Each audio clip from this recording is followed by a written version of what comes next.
Hi எல்லாரும் எப்படி இருக்கீங்க? பொங்கல் எல்லாரும் சிறப்பா கொண்டாடினீங்களா? எங்க வீட்டு பொங்கலும் சூப்பரா போச்சுங்க. நேத்தியே ஸ்வீட் பொங்கல், கூட்டு, வடை அப்படின்னு சாப்பிட்டதால, இன்னைக்கு கண்டிப்பா ஸ்பைசியா தான் லஞ்ச் வேணும்னு டிசைட் பண்ணியாச்சுங்க. இன்னைக்கு வேற மாட்டு பொங்கலாச்சா, பட் ஒரு சில காரணத்துக்காக நாங்க நான்வெஜ் இப்ப செய்யக்கூடாதுங்க. ஸோ நான்வெஜ் டேஸ்ட்ல நான் அடிக்கடி செய்றது இந்த எம்டி சால்னாங்க. என்னோட ஒன் ஆஃப் த சிக்னேச்சர் டிஷ்ன்னு கூட சொல்லலாம். ரொம்ப சிம்பிள்ங்க. சால்னா மட்டும் குக்கர்ல பண்ணி பாருங்க. டேஸ்ட்டே டிஃப்ரெண்ட்டா இருக்கும். ரெசிபி டீட்டெயிலாக டிஸ்கிரிப்ஷனில் ஆட் பண்ணியிருக்கேன். கண்டிப்பாக இப்படி ஒரு டைம் ட்ரை பண்ணி பாருங்கள். சால்னா அதுவும் கடையில் வைக்கிற டேஸ்ட்டில் தான் வேணும்னா அதுக்கு சில பொருட்கள் கண்டிப்பாக மிஸ் பண்ணாமல் சேர்த்துக்கணும்.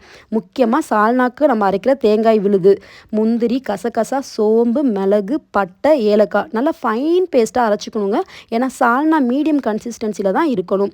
சில பேர் அதில் கடைசியாக நெய் ஊற்றுவாங்கங்க. பட் எனக்கு அது டேஸ்ட் மாறிடும்னு தோணும். ஸோ கண்டிப்பாக சேர்த்துக்க மாட்டேன். எல்லாத்தையும் போட்டு 4 to 5 விசில் வச்சு லைட்டாக 5 மினிட்ஸ் லோ ஃப்ளேமில் கொதிக்க விடணுங்க. அப்போ தான் அந்த மசாலா தளன்னு எண்ணெய் பிரிஞ்சு வரும். இங்கே மலபார் பரோட்டா ஃப்ரோசனில் கிடைக்குங்க. ஸோ அதை லைட்டாக 3 மினிட்ஸ் பேனில் போட்டு எடுத்தால் சூப்பர் சாஃப்டாக இருக்கும்.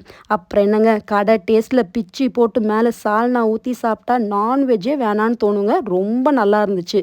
நாளைக்கு பார்க்கலாம். பாய்.